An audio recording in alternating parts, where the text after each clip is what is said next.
Pada pagi hari ini pesan firman Tuhan masih berlanjut dari serial Menjadi Serupa Kristus, Hidup yang Berbuah, yaitu kita ambil dari hidup yang berbuah roh. Dan kita sudah sampai pada yang ketiga, yaitu mengenai damai sejahtera. Topiknya adalah damai sejahtera di tengah badai. Wah, berat ya. Damai sejahtera di tengah badai. Bisakah kita mengalami damai saat ada badai di sekitar kita? Banyak badai yang bisa kita hadapi dalam kehidupan kita setiap hari. Ini ada beberapa contoh badai atau krisis yang kita alami. Yang pertama adalah, ini biasanya buat anak-anak muda nih, yang sudah mulai bekerja, berprofesi, yaitu krisis yang disebut quarter life crisis. Jadi krisis yang dihadapi oleh mereka yang mungkin sekarang kita sebut young and professional, umur sekitar 25, umur 30, menghadapi antara harapan dan kenyataan. Harapan dan kenyataan, harapan mengenai karir, mengenai keuangan, banyak tantangan, apalagi di zaman masa ini ya, zaman digital, tantangannya begitu luar biasa. Jadi quarter life crisis, di mana antara harapan dan kenyataan berbeda jauh. Harapannya di waktu umur 30 sudah sukses, sudah punya kekayaan berlimpah, tapi kenyataannya cari kerja pun sulit. Mau berhasil promosi pun juga sulit. Jadi berbagai tantangan yang dihadapi oleh anak-anak muda kita. Kemudian juga kesehatan mental atau burnout. Ini disebabkan oleh berbagai tekanan, kecemasan, juga karena berbagai hal di dalam lingkungan, pekerjaan, tekanan digital ya, dunia digital saat ini. Ada juga krisis ekonomi. Kita baru saja mengalami suatu tekanan di perekonomian kita, di mana bagi Bapak Ibu yang mengikuti harga saham begitu langsung jatuh dalam waktu hanya 1-2 hari, ya, beruntun jatuh dan sekarang masih dalam proses recovery. Dan juga nilai rupiah terhadap dolar masih penuh tantangan, ya, bagi Anda yang bertransaksi dengan dolar atau rupiah, punya kewajiban dolar, tanggung jawab Anda semakin besar, padahal Anda tidak ngapa-ngapain, tapi tanggung jawab Anda semakin besar karena rupiah yang bergerak melemah. Ada juga krisis karena masalah konflik hubungan. Nah, ini yang sering terjadi ya, karena bicara relasi, hubungan setiap hari, ada yang hubungannya bersifat toksik, yang membuat hati kita bukannya damai, bukannya tenang, tapi malah khawatir, pahit dan sebagainya, terjadi perceraian-perceraian, atau keluarga yang hancur karena adanya tidak ada kasih di dalam keluarga atau hubungan itu, bahkan adanya sikap-sikap egois. Jadi saat Anda melihat gambar ini, adakah badai dalam hidup Anda? Adakah krisis dalam hidup Anda? Ini hanya beberapa contoh. Termasuk di masa kini ada namanya digital fatigue ya. Kelelahan fisik, mental, emosi karena aktivitas digital. Saya pernah mengalami ini ya, waktu masih aktif bekerja di profesional, di masa pandemi. Saya kerja di rumah, meeting via Zoom, dari pagi sampai malam. Sampai kaki saya karena sering duduk, sempat lutut itu terjadi nyeri ya, harus dirawat. Jadi digital fatigue, jadi meeting, berlanjut meeting lagi. Bahkan meeting tidak hanya berlanjut, dalam satu bersamaan ada 3 meeting. Jadi buka sini, buka situ, buka sana. Jadi kelelahan karena emosi kita tertekan oleh digital yang sedang kita alami. Ada juga yang namanya doom scrolling. Kita asik scrolling terus, kayaknya kalau nggak scrolling nggak asik gitu ya. Belum puas nih hari ini. Scrolling terus, lihat 1 jam, 2 jam, 3 jam tanpa terasa. Overload notifikasi, atau Anda menggunakan di handphone Anda, smartphone Anda, semua notifikasi diterima. Sebentar-sebentar, tung tang gitu. Itu bisa menjadi juga suatu tekanan ya. Kemudian juga computer vision syndrome, ini karena terlalu lama berinteraksi dengan komputer. Bahkan sampai social comparison burnout, jadi tidak bisa lagi berhubungan sosial, karena lebih suka berhubungan dengan elektronik atau media di komputer. Dan banyak lagi digital fatigue ini terjadi di dalam kehidupan kita pada saat ini. Yang paling simpel adalah kalau kita upload sesuatu, yang like berapa ya? Yang like berapa yang subscribe. Wah, kalau enggak ada yang like, waduh kayaknya stres kita ya. Padahal orang sih enggak peduli, perasaan kita aja ya. Itu termasuk krisis yang Anda alami kalau itu tidak bisa dihandle dengan baik. Kemudian krisis yang lain, yang pasti kalau kita hidup di dalam dosa, kita berbuat kesalahan yang tidak diselesaikan, itu merusak hubungan kita dengan Tuhan, bahkan hubungan kita dengan sesama. Kita takut akan masa depan, terutama nih anak-anak muda. Banyak pekerjaan akan hilang, ya. Puluhan pekerjaan akan hilang. Bagaimana masa depan saya? Saya sudah ngambil studi persiapan bidang ini. Ternyata masa depan bidang ini katanya tidak diperlukan lagi. Wah, banyak hal ya. Kemudian Anda yang sudah mulai setengah baya, berpikir nanti kalau saya berhenti bekerja, saya pensiun, bagaimana kehidupan saya? Nah, saya kadang-kadang mengingatkan beberapa anak muda, kamu dari sekarang sudah harus prepare untuk kamu nanti di usia 50, 60, mungkin kamu tidak bekerja, kamu harus bisa survive dengan penghasilanmu sendiri. Nah, di sini mumpung ada kesempatan bicara, yang masih profesional, persiapkan masa depanmu mulai hari ini. Jangan tunggu sampai usia 50 atau 60 baru mempersiapkan diri. Dan masih ada lagi yang lain, penyakit.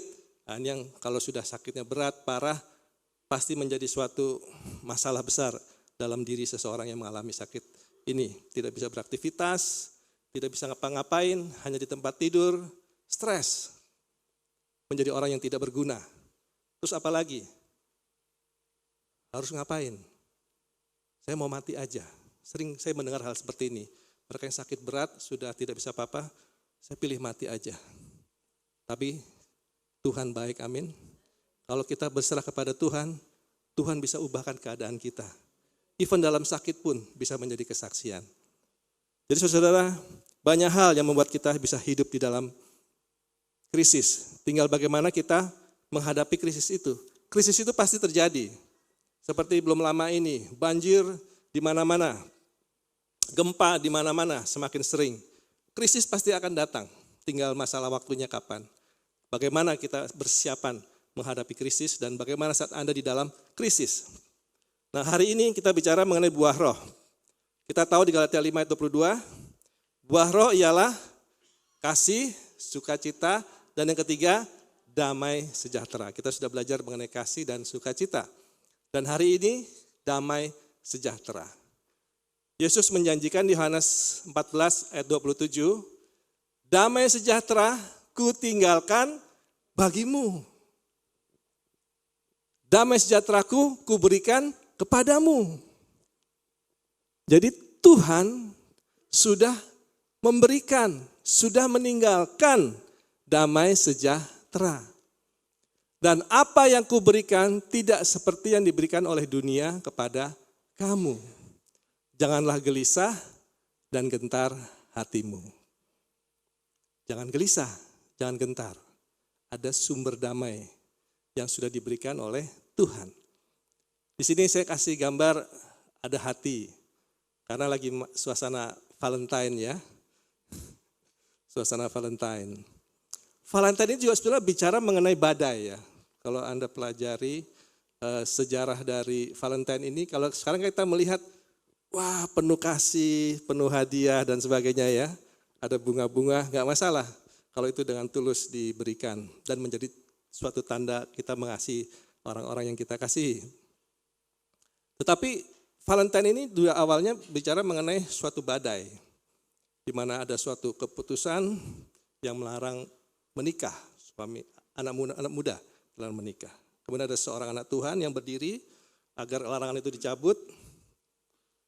Dan akhirnya orang ini pun sampai berkorban. Kalau menurut sejarah ada yang dikatakan hamba Tuhan ini sampai dihukum mati juga karena perjuangannya.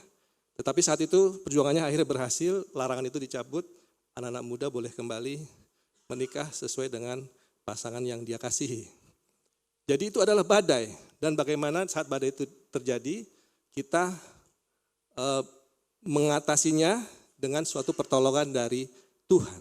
Yang sudah Tuhan katakan, aku memberikan damai. Saudara-saudara, saat Anda mendengarkan pesan firman pagi ini, renungkan juga, Anda berefleksi, adakah damai di hati saya saat ini? Ataukah pikiran saya sedang gelisah? Saya ada di sini, tapi pikiran saya ada di luar, ada di mana? Saya ada di sini, tapi hati saya nggak tahu lagi apa. Ini pesan untuk Anda, amin. Ada damai yang Tuhan berikan. Ada 3 pesan utama pada pagi hari ini. Yang pertama, damai sejahtera lahir dari hubungan dengan Kristus. Tadi Tuhan katakan, aku meninggalkan damai sejahtera kepadamu. Aku memberikan damai sejahteraku kepadamu. Jadi, untuk mendapatkan damai sejahtera yang sejati, damai itu lahir dari hubungan dengan Kristus. Yohanes 16 ayat 33. Dalam dunia kamu menderita penganiayaan. Ini kata Tuhan ya. Kalau saya ngomong kan kamu pasti nggak suka ya. Kamu di dunia ini pasti menderita. Kamu pasti dianiaya. Wah, Pastor Catur bicaranya jelek. Tapi ini firman Tuhan. Dalam dunia kamu menderita penganiayaan. Tetapi kuatkanlah hatimu. Aku telah mengalahkan dunia. Amin. Kuatkanlah hatimu. Karena Yesus sudah menang. Dan saya selalu beriman, Tuhan kita membawa kita semua, saya, Anda di jalan keselamatan. Amin. Kita diselamatkan.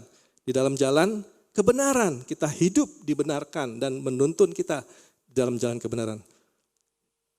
Keselamatan, kebenaran, kehidupan, ada kehidupan dan kemenangan.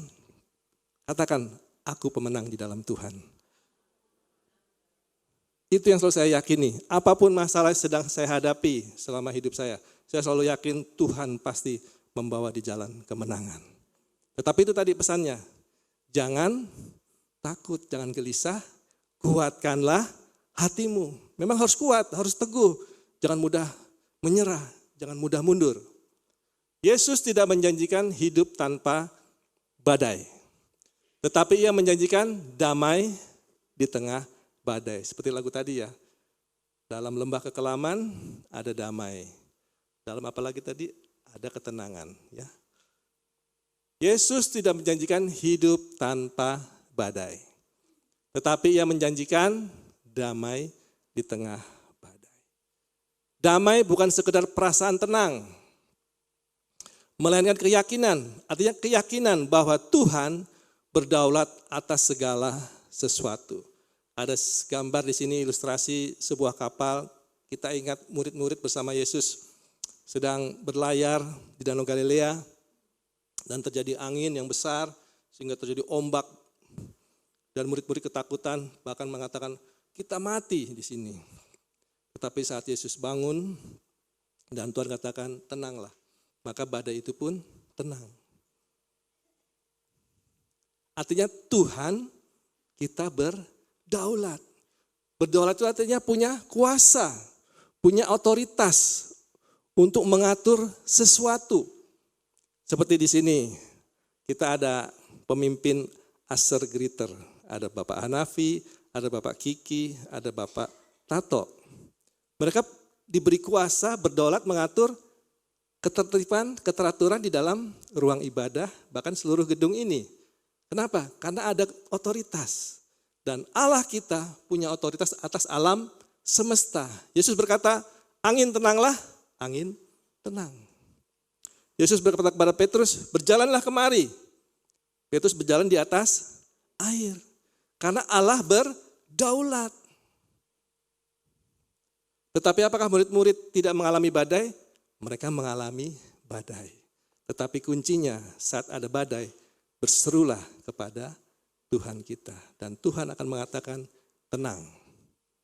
Badai akan berhenti dan kita bisa meneruskan kehidupan di dalam penyertaan Tuhan.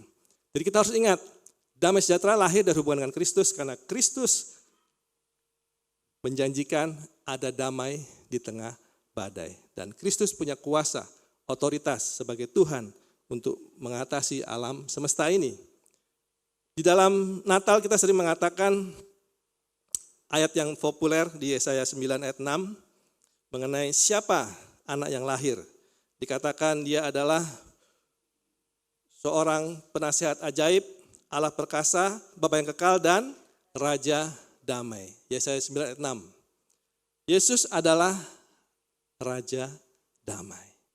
Yesaya 26, yang hatinya teguh kau jagai dengan damai sejahtera. Yang hatinya tadi tidak gelisah. Hatinya teguh berpegang kepada Tuhan. Tuhan katakan, aku jagai dengan damai sejahtera. Sebab kepada Tuhanlah kita percaya. Ayat yang ke-12, ya Tuhan, engkau akan menyediakan damai sejahtera. Diulangi lagi, Tuhan menyediakan damai sejahtera. Sebab segala sesuatu yang kami kerjakan, engkaulah yang melakukannya bagi kami. Ini hal yang penting. Dalam hidup ini, kita punya pilihan. Kita mau melakukan kehendak sendiri, seperti Hawa dan Adam makan buah terlarang, atau kita memilih mengikuti rancangan Tuhan. Saat kita memilih rancangan Tuhan, Tuhan dikatakan ini, segala sesuatu yang kami kerjakan, engkaulah yang melakukannya. Amin. Saya bisa berdiri di sini, Anda bisa melayani, Anda bisa bekerja sebagai profesional, studi dan sebagainya. Saat kita percaya Tuhan bekerja dalam segala sesuatu, Tuhan menolong Anda mengerjakan segala hal dalam kehidupan Anda. Tidak ada yang kebetulan. Tuhan saat kita izinkan bekerja, dia akan bekerja sepenuhnya di dalam kehidupan Anda. Nah, di sini bicara Raja damai. Bicara damai sejahtera. Itu kata yang sama, diambil dari kata bahasa Ibrani shalom. Damai sejahtera. Damai apakah yang dimaksud dengan kata shalom ini? Dia berbicara damai, sejahtera, ya, selamat, tetapi secara umum dapat dikatakan demikian. Ada suatu rasa aman, ketenangan, tidak gentar, bukan karena tidak ada lagi peperangan, atau tidak ada lagi konflik, atau kejahatan. Tidak dikatakan badai, ada badai peperangan, badai konflik, badai kejahatan. Melainkan ada rasa aman dan tenang, walaupun sedang berada di tengah-tengah kesukaran. Karena hadirnya Raja Damai, yaitu Tuhan Yesus. Jadi kuncinya adalah hadirnya Raja Damai, yaitu Tuhan Yesus. Pertanyaannya, saat Anda menghadapi badai, apakah Anda mengundang Yesus? Adakah Yesus hadir di tengah badai yang sedang Anda hadapi? Ini gambar juga mengenai kapal. Kalau di kapal itu ada Yesus, kita tenang. Kapal itu bicara kehidupan Anda, kapal kehidupan Anda. Anda berlayar di dalam kehidupan Anda, pergi ke sana, pergi kemana, berkarya dan sebagainya. Adakah Yesus hadir dalam kehidupanmu?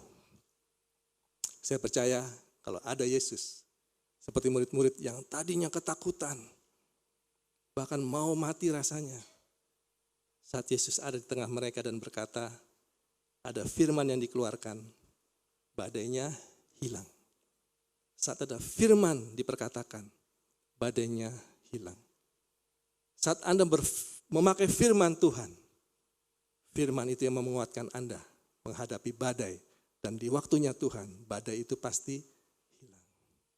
Amin. Badai pasti berlalu, ada lagunya ya. Badai pasti berlalu. Setelah badai ada pelangi. Pelangi itu adalah janji Tuhan. Bahwa Tuhan tidak akan memusnahkan manusia. Walaupun sejahat apapun manusia, Tuhan tidak akan memusnahkan. Karena Tuhan mengasihi kita, mengasihi dunia ini, dan memberi kesempatan untuk kita datang berbalik dari jalan yang jahat, yang salah, kepada rancangan yang membawa keselamatan. Amin. Jadi yang pertama kita harus ingat bahwa damai sejahtera itu lahir dari hubungan kita dengan Kristus. Karena Kristus adalah Raja damai yang berdaulat dan punya kuasa mengatur alam semesta, termasuk mengatur apa yang ada di dalam hati dan kehidupan Anda. Yang kedua, damai sejahtera dipelihara oleh doa dan penyerahan. Filipi 4 ayat 6-7. Kita baca sama-sama yang di box kuning ini ya. Janganlah hendaknya kamu khawatir tentang apapun juga, tetapi nyatakanlah dalam segala hal keinginanmu kepada Allah dalam doa dan permohonan dengan ucapan syukur. Maka damai sejahtera Allah yang melampaui segala akal akan memelihara hati dan pikiranmu dalam Kristus Yesus. Wow, firman-Nya luar biasa. Dikatakan damai sejahtera Allah yang melampaui segala akal, melampaui daya pikir kita, melampaui logika manusia. Damai inilah yang akan memelihara hati dan pikiranmu di dalam Kristus Yesus. Sehingga hati dan pikiranmu bisa damai, bisa tenang, tidak gelisah, tidak khawatir, tidak takut. Kita lihat dari Lukas 12. Ini bicara mengenai kekhawatiran.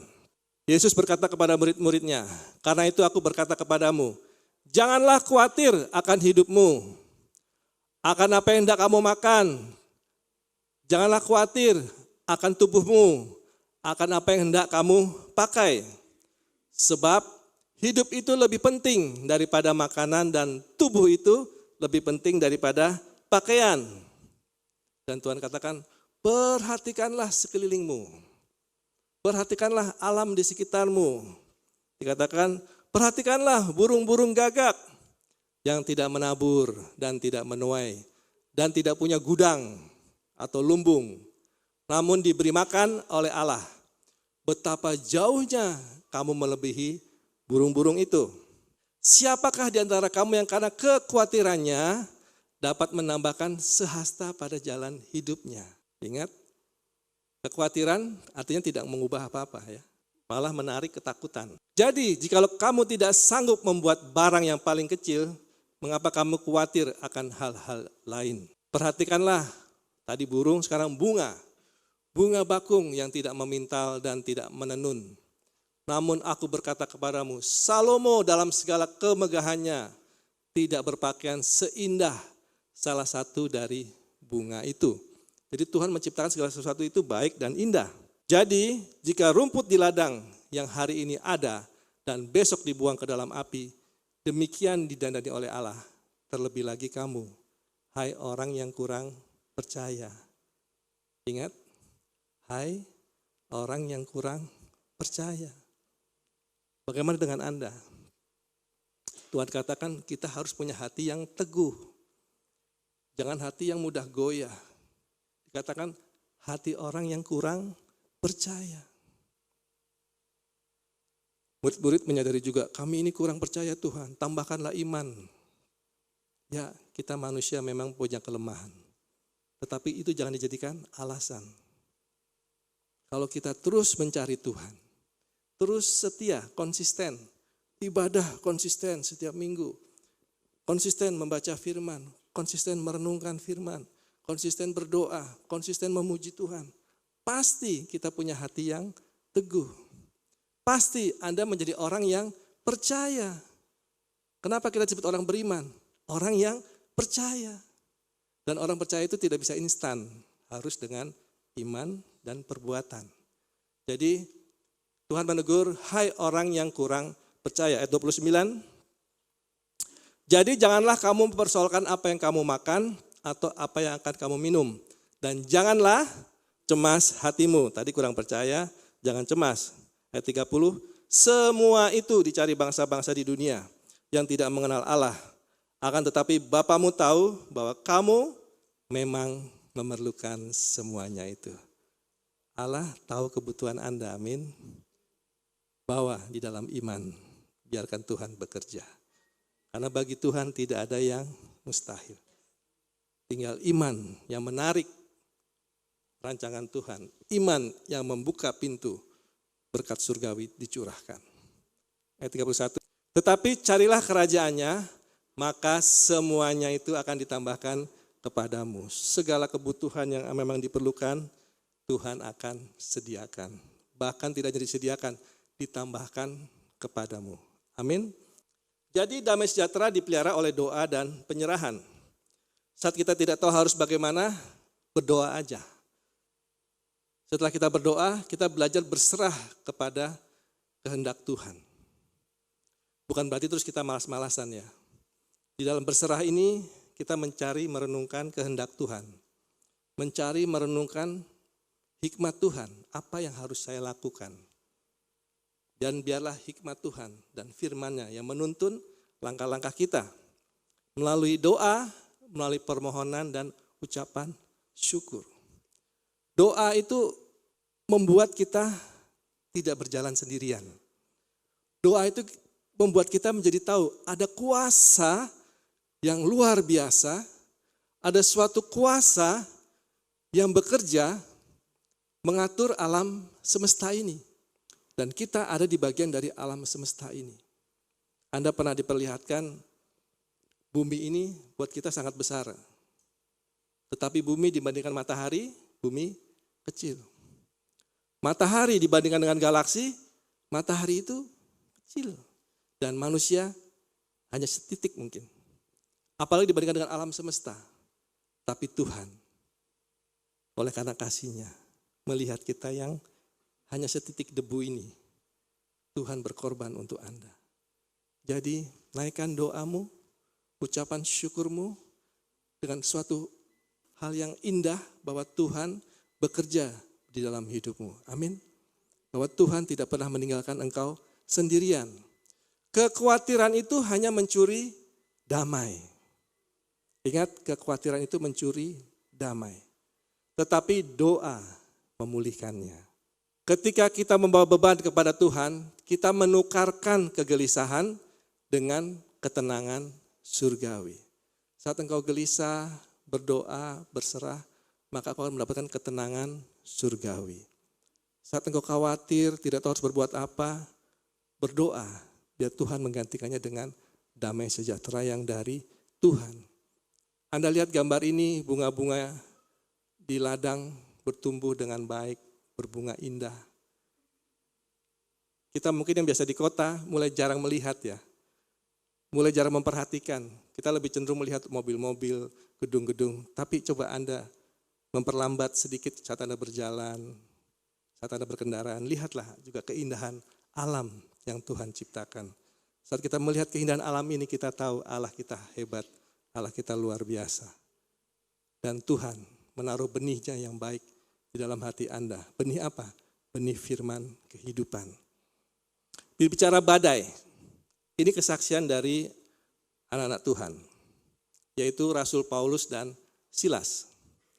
Di dalam kisah para rasul ini kita bisa melihat bagaimana kisah kedua anak Tuhan ini dengan setia memberitakan firman Tuhan. Dan pada suatu saat mereka memberitakan firman Tuhan, ada wanita penenung yang mengikuti kemanapun Rasul Paulus dan Silas melayani atau bepergian memberitakan Injil. Dan mengatakan ini hamba Tuhan yang luar biasa. Tetapi itu bukan karena dari kebenaran yang ada dalam wanita itu. Dia hanya mau mencari perhatian dan memanfaatkan kehebatan Rasul Paulus dan Silas di dalam pelayanan mereka. Dan akhirnya Rasul Paulus menegur wanita ini dan dia akhirnya roh jahatnya terusir dan tidak punya kuasa lagi, kemampuan untuk istilahnya meramal dan sebagainya. Dan orang-orang tidak suka, terutama orang-orang yang mempekerjakan wanita-wanita tersebut dan mereka memfitnah Rasul Paulus dan Silas. Tidak hanya memfitnah, mereka mengatakan orang ini merusak budaya kita, agama kita, adat kita. Mereka melanggar semua hal yang sudah kita yakini.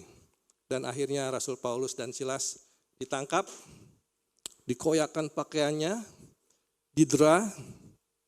Nggak hanya cukup sampai di situ.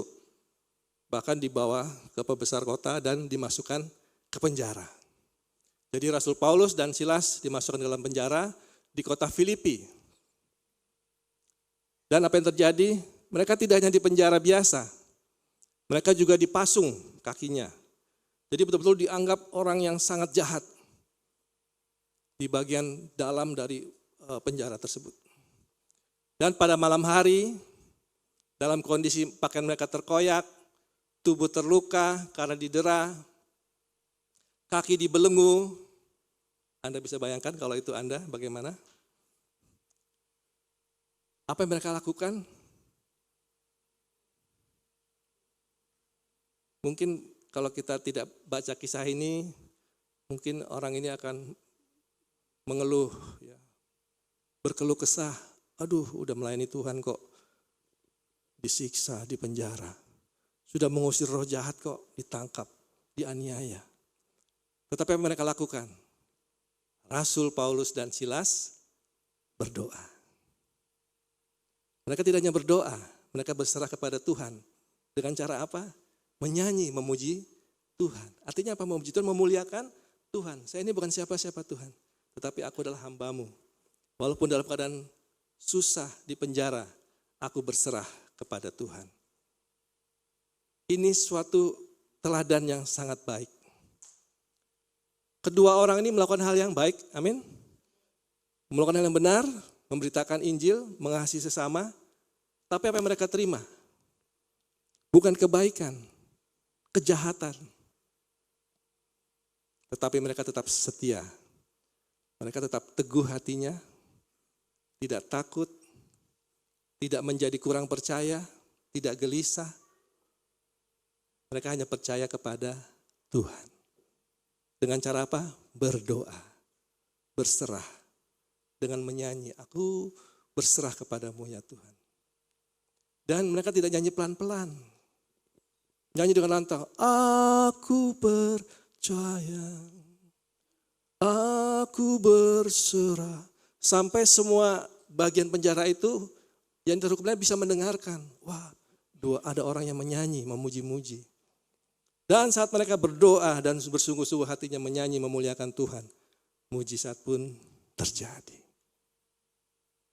Terjadi gempa, semua terlepas, pintu-pintu juga terbuka. Artinya ada kesempatan untuk lari. Wah, kesempatan nih. Tapi yang terjadi, mereka tidak lari. Mereka tetap berdoa, memuji Tuhan. Dan yang ketakutan siapa? Kepala penjara. Waktu terjadi gempa dan dengar pintu perang karena terbuka kan pintunya ya. Penjara masuk, wah pintu-pintu terbuka. Dia sudah berpikir, aduh semua orang pada lari. Kayak kita sering dengar berita ya, penjara ini lari kabur. Karena pintunya terbuka atau ada hal yang lain. Tidak ada yang lari, hadirat Tuhan menguasai tempat itu. Bahkan orang-orang terhukum lainnya pun tidak lari.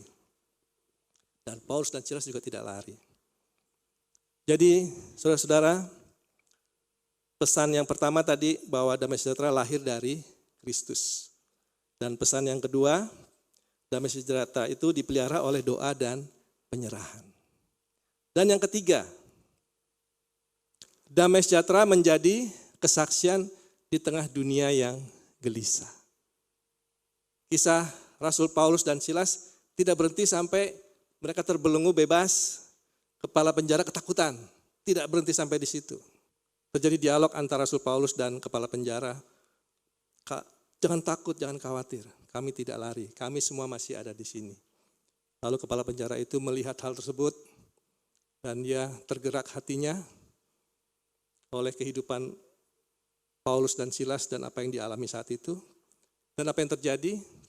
Pada akhirnya kepala penjara itu percaya kepada apa yang diberitakan oleh Rasul Paulus dan Silas. Dia bertobat, bahkan dia dan seisi rumahnya, keluarganya dibaptis. Menerima kebenaran bahwa Yesus adalah Tuhan dan Juru Selamat. Bahwa Yesus adalah Mesias. Jadi kepala penjara yang semula ketakutan, gelisah. Wah nanti bagaimana dengan saya? Dia akhirnya berbalik oleh karena kebenaran yang diberitakan dan mujizat yang terjadi. Dunia yang gelisah, kepala penjara yang gelisah, yang takut, berbalik mengalami kehidupan di dalam Tuhan. Dunia mencari kedamaian, mencari peace. Belum lama ini dalam mengatasi permasalahan peperangan Israel dan Palestina ada namanya BOP, Board of Peace. Jadi dunia bergerak ingin menciptakan kedamaian. Ada PBB. Tetapi memang manusia ini jahat. Manusia selalu ingin hal-hal yang memuaskan egonya, memuaskan dirinya. Bangsa-bangsa berperang dengan bangsa-bangsa. Tetapi kita percaya di tengah dunia yang penuh kekacauan, kegelisahan, saat kita seperti Paulus dan Silas, kita juga boleh menjadi kesaksian bagi orang lain. Matius 5 ayat 9, mari kita baca sama-sama. Berbahagialah orang yang membawa damai, karena mereka akan disebut anak-anak Allah. Amin. Katakan, saya pembawa damai. Katakan di sebelahmu, kamu pembawa damai. Amin. Yesus Kristus Raja Damai adalah sumber damai sejahtera. Dan sumber itu sudah Tuhan tinggalkan, sudah terberikan kepada engkau. Dan tanggung jawab kita, damai ini jangan disimpan sendiri. Kita beritakan. Supaya seperti kepala penjara ini, yang gelisah, yang takut, juga menerima kedamaian. Amin. Tahun ini kita punya fokus penjangkauan. Jadilah kita pembawa-pembawa damai. Sehingga dunia melihat kita dan melihat Kristus melalui kehidupan Anda. Anda memantulkan karakter Kristus. Salah satunya dengan damai sejahtera. Kenapa? Karena damai itu terpancar lewat ketenangan. Kita bisa tenang, terpancar lewat tutur kata. Terlihat dari cara kita menghadapi tekanan. Seperti Paulus dan Silas. Ditekan, dianiaya, ia mengalami aniaya, tetapi hatinya tetap teguh, tetap ada damai. Dia berdoa dan berserah kepada Tuhan. Caranya beda menghadapi tekanan. Orang yang hidup dipenuhi damai sejahtera menjadi saksi yang kuat bagi dunia yang resah. Ketika dunia panik, orang percaya tetap bisa berkata, Tuhan sanggup, Allah kita sanggup. Saat semua menyerah, kita anak Tuhan tetap tenang, karena percaya akan janji-janji Allah, percaya akan firman-Nya.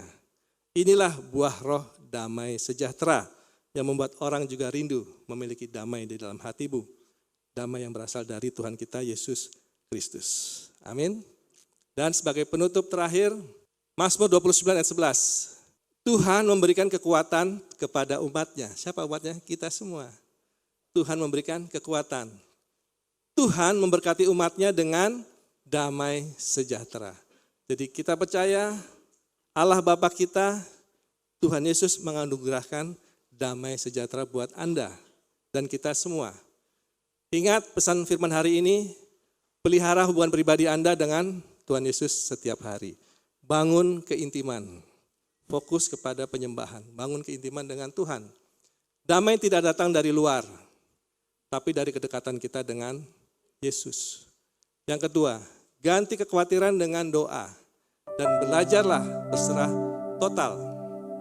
Setiap kali Anda mulai cemas, berhenti sejenak, berdoalah, berserah kepada Tuhan.